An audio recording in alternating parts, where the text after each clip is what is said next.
Hello, hello! Allez, jour 2 de mon challenge 30 jours, 30 vidéos. J'espère qu'il fait super beau chez vous.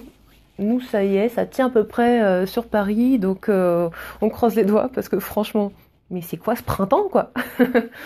Alors, aujourd'hui, j'ai bien envie de parler d'un thème un petit peu hygiène de vie, peut-être aussi qui est lié au déplacement. Ça va être mieux vaut prévenir que guérir. Ou peut-être niveau du dessus. Salut Akli. Peut-être niveau du dessus. J'aime beaucoup cette citation et je la ressors à toutes les sauces dernièrement. Qui est en anglais, moi je trouve qu'elle est bien en anglais, c'est fail to plan, plan to fail. Ça veut dire, en français c'est peut-être un peu moins bien, si tu ne planifies pas ta journée, ta semaine, tu planifies ton échec. Bon, alors explication. On va se remettre dans un contexte où vous êtes sur un objectif. Là, on va plutôt parler objectif silhouette dans ces cas-là. Prise de masse ou perte de poids, c'est la même chose. Si vous voulez changer physiquement, vous avez besoin de vous organiser un minimum. On se remet dans le contexte je suis flemmard intelligent, d'accord? Un flemmard intelligent, c'est quelqu'un qui a besoin d'être un minimum structuré pour ne pas avoir à réfléchir pendant 15 plombes et pour pouvoir saisir, avoir tout ce qu'il faut à portée de main pour atteindre ses objectifs. Donc, que tu veuilles prendre du poids, perdre du poids, sécher, qu'est-ce qu'il peut y avoir d'autre comme objectif? Mettez-moi ça en commentaire que je développe un petit peu, mais si vous voulez un changement physique, en tout cas, c'est extrêmement important. Il faut planifier vos exercices physiques, votre exercice physique. Bon, ça c'est facile, le sport, on va pas y passer 15 plombes. Vous devez avoir un plan d'entraînement, vous allez en salle de sport, vous regardez sur le net, vous prenez un coach sportif, j'en sais rien, vous devez avoir une structure. Salut Bénédicte. Vous devez avoir une structure au niveau du sport. Je suis pas coach sportif, c'est pas mon boulot. Si vous voulez des idées, vous allez sur mon Pinterest, d'accord, Chizo Nutrition. J'ai mis plein de tableaux de sport que vous pouvez faire. Pas d'excuses encore une fois, vous structurez votre semaine, etc. Lundi, mercredi, vendredi, un peu de sport. Et le dimanche, un truc, ok? C'est assez facile. Et tenez ce plan avec peut-être 15, 20, 30 minutes de sport si vous êtes débutant, d'accord? Si vous avez un objectif comme ça dès le début, ça va pas le faire, d'accord? Vous n'allez pas vous mettre à faire 1 heure et demie de sport comme des super sportifs que vous voyez parce que, messieurs, vous voyez des gros baraques en salle de sport et vous dites « Ah lui, il fait 1 heure et demie de sport tous les jours, je vais faire 1 heure et demie de sport tous les jours. » Non mais partez de là où vous êtes, quoi. D'accord? Donc voilà, pour cette petite parenthèse fermée, c'est parce que j'étais en coaching avec un gars il y a pas longtemps. Vraiment, commencer et progresser. Cherchez la progression. Alors pour revenir à mieux vaut prévenir que guérir, organisez-vous. Et là, je vais parler vraiment de nutrition parce que vous savez bien que la nutrition, c'est 80% de vos résultats. Si vous voulez plus d'énergie, il faut aussi prévoir ce que vous mangez. Par exemple, vous êtes quelqu'un de super occupé. Comme je disais hier, tout le monde est super occupé. Vous n'avez pas le temps de manger le matin, vous êtes tout le temps en rush, vous vous levez, vous partez, à midi vous vous posez pas, vous n'avez pas le temps de manger, j'en sais rien, vous me rentrez super tard, etc. Il faut vous organiser. Et pour ça, ce qui est vachement bien, c'est de faire des collations ou de prendre des choses toutes faites. D'accord? Saines. Alors on me posait la question il y a pas longtemps. Qu'est-ce que c'est que manger entre guillemets à peu près sain quand par exemple on est en déplacement, qu'on est comment dire, on a une retraite de boulot, voilà. Qu'est-ce qu'on peut faire pour s'organiser dans ces cas-là? Parce que tous les jours, bah oui, c'est facile. On achète un filet de fruits, des choses qu'on peut laisser dans dans nos tiroirs de bureau. Mais quand on est en déplacement, comment on fait? Alors là, j'ai envie de dire, mais quand vous êtes en déplacement, vous savez que vous allez prendre l'avion, vous savez que vous allez être en déplacement. Donc vous pouvez vous organiser un petit peu en avance pour amener des choses. Salut Rebecca. Vous pouvez vous organiser un minimum en avance. Donc plutôt que d'acheter chez Paul ou chez n'importe quelle boulangerie ou ce que vous trouvez à la gare ou comment on appelle, à l'aéroport ou quoi qu'est-ce, bah vous emmenez un petit truc avec vous. Vous emballez ça dans un truc qui prend pas de place, et puis au pire, vous le jetez quand vous avez fini à l'aéroport ou à la gare, d'accord? c'est du bon sens. Vous emballez ça dans un cellophane, par exemple. Vous faites, je sais pas, vous prenez du pain, vous faites vous-même votre sandwich, par exemple. C'est toujours mieux de faire vous-même votre sandwich que de l'acheter sur place. Vous pouvez, moi j'adore aussi faire des wraps. Vous savez, les wraps, c'est soit la tortilla à base de blé, soit vous pouvez faire avec le papier de riz. Hein, vous savez, comme les rouleaux de printemps. Bah, vous pouvez faire des rouleaux de printemps version classique, quoi. C'est-à-dire vous avez, je sais pas, de la tomate, de la salade qui traîne. Vous prenez votre poulet ou des œufs durs, vous coupez et puis vous faites comme un sandwich, mais en fait c'est en wrap. Oui. Et puis au final, vous n'avez pas besoin de boîte ou quoi que ce soit, vous mettez ça dans un aluminium et c'est bon. Donc il y a plein de petites idées comme ça. Et vous en trouverez des idées. Il suffit de chercher un petit peu. Encore une fois, moi j'adore Pinterest, parce que Pinterest, c'est le meilleur réseau social pour les images. Pinterest, c'est plein de recettes, d'idées, etc.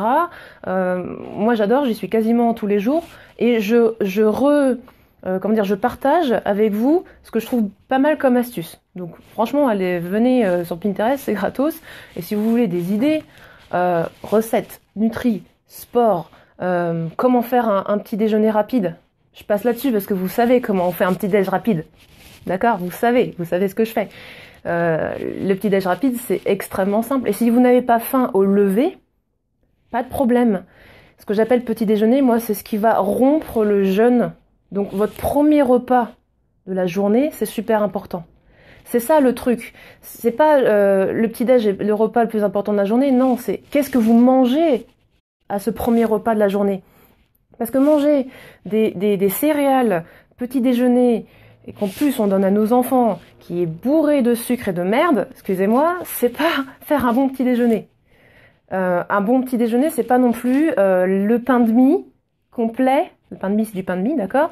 Avec du beurre et de la confiture et un jus de fruits ou un smoothie qui est blindé de sucre. Non, c'est pas un petit déjeuner, c'est ce que tout le monde recommande en France. Et mes collègues diététiciens, nutritionnistes le recommandent toujours, j'espère un petit peu moins. Mais un petit déjeuner, c'est quelque chose qui va être un repas, d'accord ? Donc si vous n'arrivez pas du tout à manger le matin, ok, dans ces cas-là, vous mangez plus tard ou ce sera à l'heure de votre déjeuner, d'accord ? Mais au déjeuner, ne vous remplissez pas comme des malades non plus, parce que c'est ça aussi le petit-déj. Ça vous aide à ne pas surmanger à l'autre repas et ensuite à vous dormir dessus jusqu'à 14h parce que vous avez trop mangé au déjeuner. Il est là l'intérêt du petit-déj. Bon, sans compter aussi quand même, si vous êtes quelqu'un qui avait vraiment des grosses pulsions sucrées, comme moi il y a quelques années, je vous invite à aller sur mon YouTube pour regarder mon témoignage sur le trouble du comportement alimentaire. Sachez que ce que vous donnez à votre corps dans la matinée, dans les 2 heures qui suivent votre réveil, ça va conditionner le reste de votre journée. Voilà. Donc, si vous donnez pas ce qu'il faut ou pas suffisamment à votre corps dans ce créneau-là, c'est à peu près ça, 2 heures, le temps que la machine elle démarre quoi. Ça va impacter le reste de votre journée. Donc vraiment, rompre le jeûne, c'est important et il ne faut pas le faire n'importe comment. Je suis désolée, j'ai chaud. Voilà. Donc mieux vaut prévenir que guérir. Donc je vous rappelle, travaillez sur vos encas. Si vous êtes en déplacement, si vous travaillez, vous enchaînez les heures, etc. Faites une pause de 5 minutes. 5 minutes, c'est quoi ? C'est le temps d'éplucher une banane et de la manger ? Mangez une pomme, je sais pas, enfin voilà. Faites une collation saine, évidemment, ne mangez pas un beignet, on s'entend. D'accord ? Hydratez-vous aussi beaucoup, ça c'est important, ça va jouer sur tout. Sur votre énergie, sur votre concentration, sur votre faim, ça va permettre à votre organisme de mieux manger. D'ailleurs, si vous êtes en prise de masse, c'est super important quoi. Si tu veux prendre de la masse et que tu ne manges pas assez sur la journée, que tu ne fais pas tes encas, que tu ne t'hydrates pas assez, bon courage pour prendre de la masse. Hein. Tu peux faire tout le sport que tu veux, il faut manger. Hein. Donc voilà, c'est vraiment des conseils qui vont pour tout le monde. Donc hydratation, prévoyez vos petits repas à emporter. D'accord ? On a parlé de wrap, on a parlé de sandwich. Moi je suis pas anti-sandwich. Hein. Préparez-vous un sandwich s'il faut. Mais sachez ce que vous mettez dedans. Vous n'allez pas mettre de la mayonnaise dans un sandwich et puis voilà, vous plombez. Et si vous êtes en déplacement, c'est important de manger plutôt léger. Enfin, digeste. Pas forcément léger, mais digeste, d'accord? Donc tout ce qui va être hyper lourd, la charcuterie, la mayonnaise, je sais, c'est bon, mais ça va pas vous aider à bien digérer parce que les transports, comment dire, le voyage, le moyen de locomotion, voilà, est assez perturbant pour la digestion et du coup, vous n'allez pas apprécier votre voyage, quoi. C'est-à-dire que vous êtes en voyage pour aller en séminaire, bah vous allez arriver mais complètement crevé et du coup votre séminaire va vraiment mal se passer, quoi. Donc c'est un petit peu dommage, quoi. Donc c'est le moment justement de faire gaffe. Et prévoyez aussi que si vous êtes en déplacement, va y avoir l'excuse du restaurant. Bah oui, on est en vacances, on est en déplacement, on est quoi qu'est-ce. Du coup, restaurant, repas de famille, et YOLO, on ne vit qu'une fois, et là ça part en cacahuète. Non mais quand même, restez dans l'état d'esprit que certes vous êtes en déplacement, mais quand même restez sur votre objectif un petit peu. Sinon déjà vous allez vous en vouloir parce que bon vous avez dit bon bah allez c'est bon, je suis en déplacement, c'est pas grave, je vais rétablir ça. Si vous vous dites à chaque fois que vous vous déplacez, que vous avez un imprévu, ah bah tant pis. Non, le ah bah tant pis, c'est le début de la fin. Ok ? Vous n'allez pas une fois à la salle de sport, c'est le début de la fin. D'accord ?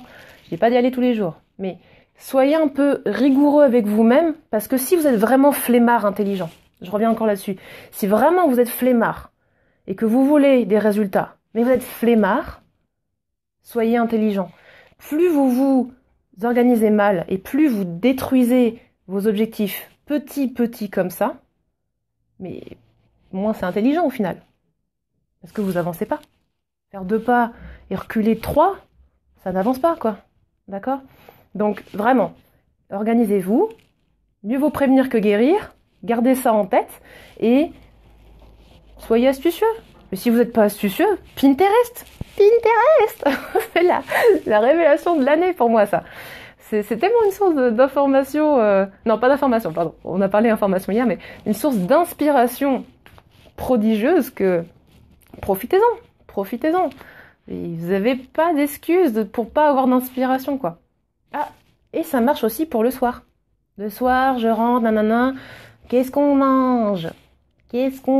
La question toujours le soir. Non, bah pas qu'est-ce qu'on mange. Allez hop, j'allume Pinterest, je tape dîner. Ça marche en français ? Oui, ça marche en français, pardon, je cherchais... c'est maintenant, vous mettez vos mots-clés, vous n'avez plus besoin de parler anglais tout le temps. Vous marquez dîner, et hop, vous avez des idées de dîner. Ah, quelle ère merveilleuse on vit, franchement, d'accord ? Donc voilà, j'espère que ces petites astuces vous ont aidé. Si j'ai oublié 2-3 trucs, n'hésitez pas. Pour les idées de quoi manger au restaurant, c'est pas sujet du jour. Encore une fois, allez sur mon YouTube, j'ai fait une vidéo là-dessus. Et quoi savoir manger au restaurant quand on est sur des objectifs, c'est pas compliqué, il faut juste faire les moins mauvais choix. Faut pas se restreindre quand on est avec des amis, par exemple, si on a décidé que c'était notre jour de resto, de plaisir. Mais il faut prévoir à l'avance qu'est-ce qu'on peut essayer de faire pour que ça aille vers nos objectifs. Ok ? Voilà. Je suis en avance. Oui, non, mais en fait, il n'y a pas d'horaire. Hein. Les lives seront entre... il est quelle heure, là ? Un peu au feeling, en fait, j'avoue. Ce sera entre 16h30 et 18h30. Ça dépend de mes rendez-vous, en fait, les gens. Donc, ce sera en fin de journée. J'essaierai... Yes, Pinterest à fond, hein, Rebecca. J'essaierai que ça soit dans les mêmes horaires. Le week-end, ce sera carrément plus lax. Dites-moi si finalement 17h30 c'est bien pour vous en semaine, parce que tout le monde travaille, donc du coup, je sais pas s'il y a un horaire idéal pour faire les lives. Après, je laisse les lives là, hein, donc ils sont dispo. Vous les regardez quand vous voulez. Mais je suis intéressée, dites-moi en commentaire si vous préférez que ce soit une certaine heure, mais à mon avis, ce sera à peu près entre 16h30 et 17h30. On reste dans la spontanéité, d'accord ? Voilà, allez, je vous embrasse, ciao. Passez un bon samedi soir, et demain, je reviens avec une astuce pour les gens trop occupé. Ok? Ciao, ciao, à plus.